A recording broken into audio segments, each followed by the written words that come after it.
Hey, Bruno. Hey, Ashley. How's it going? I'm good. How you doing? I am doing awesome. Thanks for asking. So let's do this. Let's rock. Well, you have so much going on right now. Yeah. But it's great, though. I'm excited. I've been gone for a while, so it's nice to be back, Ashley. Yes, definitely. Now, I'm sure you remember because it was probably your favorite event of all time. You were at our KC101 Ticket to Ride in 2010. It was my favorite event of all time. I knew it. So before I called you, I was looking at our old videos, and you were a pretty funny guy. You were like, hey, it's Bruno Mars, and you're listening to KC101. Oh. It was pretty entertaining. Yeah, wow. Let's talk about, everybody is obviously talking about your Saturday Night Live performance. I watched it. It was so good. You were the host and musical guest. So how was that? Oh, man. It was everything. Everything you think. It was nerve-wracking. It was exciting, and you know, you got a bunch of adrenaline, and it's just like one of the most amazing experiences I've ever felt. Like it was beautiful. So I learned a lot about you through watching Saturday Night Live. I learned, you're extremely good at impressions. Like, you're Michael Jackson. I thought he was there. Thanks. That's awesome. I mean, I've been trying to sing like him since I was a baby, you know? Since I was a little kid trying to moonwalk in Mom's house. Do you ever get anyone who does impressions of you? No, I'd love to hear that, though. I don't know what I would sound like. Well, I'm not going to do it because I probably will insult you. But another thing I learned about you was you have a pretty mean booty shake. Oh, yeah. I do have a pretty mean booty shake, and I never wanted to show the world that, but I had to do what I had to do. Well, I'm glad you did. It was really talented. That was all to get through, that sketch. Well, it was really good. And you can dance the robot, you can cry. You're a really good actor. Have you ever considered doing comedy or acting or anything like that? No, not really. No? It's not really. Especially when you go to SNL and you see these pros, you know, and you're sitting down with them and you're reading lines, and this guy sounds just like Obama, and this guy sounds like Brad Pitt. And you know, those guys take comedy serious, just like I take music serious. So I don't know. If the right opportunity came, you know, I'd be open to it. But still, I'm still music first. Well, that's good because that's what you're obviously best at. You performed, first you performed the song Young Wild Girls, and I love that song. That was the first time I've ever heard that song. Can you relate to Young Wild Girls? Was this a personal experience that you wrote about? Yeah. Actually, everyone's calling it Young Wild Girls, which is not a, you know, it's not a hit, but it is in the album. It's called Young Girls, just to shorten it. Oh, okay.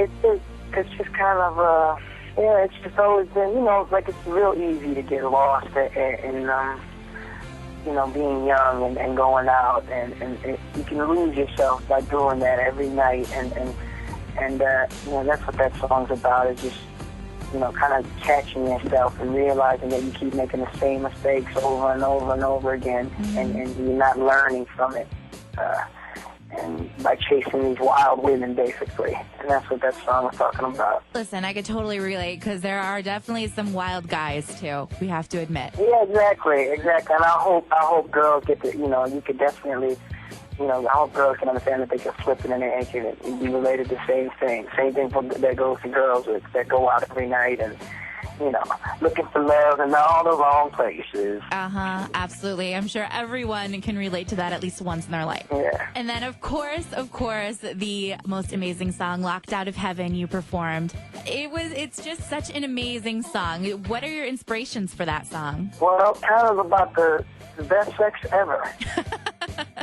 There's no other way to put it. I mean, that's what that song is. That's what that song is about. Just kind of feeling like, man, you know, this is heaven. Yes.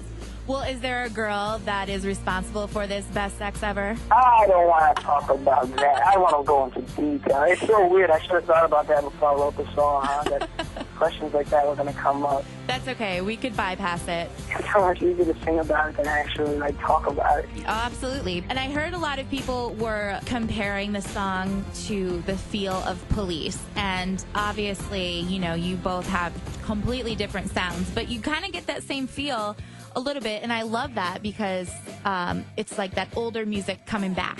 Yeah, first of all, I'm a huge Police fan. I've been singing Roxanne and Message in a Bottle and bars for years and years and years. So I know what it feels like to sing like an awesome song like that, like Roxanne. And as a songwriter and a producer, you wanna write songs like that, and it's only natural for my influences to come out in my music, I definitely take it as a compliment. You should. And I love how you sort of bring back the feel of Motown and doo-wop in there too. My dad used to always take me to doo-wop concerts, and I loved them, and you kind of bring that to 2012, and I really love that. Oh, that's great. Thank you. You said in Saturday Night Live you call it the breakdown. When you break down in the middle of the song, that is just the best. Right. You did it too in one of my favorite songs from you, Runaway Baby. You did it at the Grammys. That was such a great performance. So do you have fun when you do those little breakdowns with the guys in the back? Oh, yeah. That's like our favorite part of the show. And, we were doing live TV, but sometimes those breakdowns last for 20 minutes at the concert. And that's when we really can get loose and get wild. Yeah, there was a lot of people on stage that night, huh? There were. I think it's awesome. Like the football team. Yeah, you're right. It could have totally been a football team. Both these songs are coming off the album Unorthodox Jukebox. That comes out December 11th. Yes, December 11th. And so what can fans expect off this new album? I'm hoping my fans are going to really hear me evolving, because I feel like I've grown so much as far as writing music and producing music, and I hope they can understand that the only way for me to have fun is to be experimental in the studio and challenge myself and surprise myself in the studio and keep pushing myself to do something new, and that's exactly what I did for this next album. And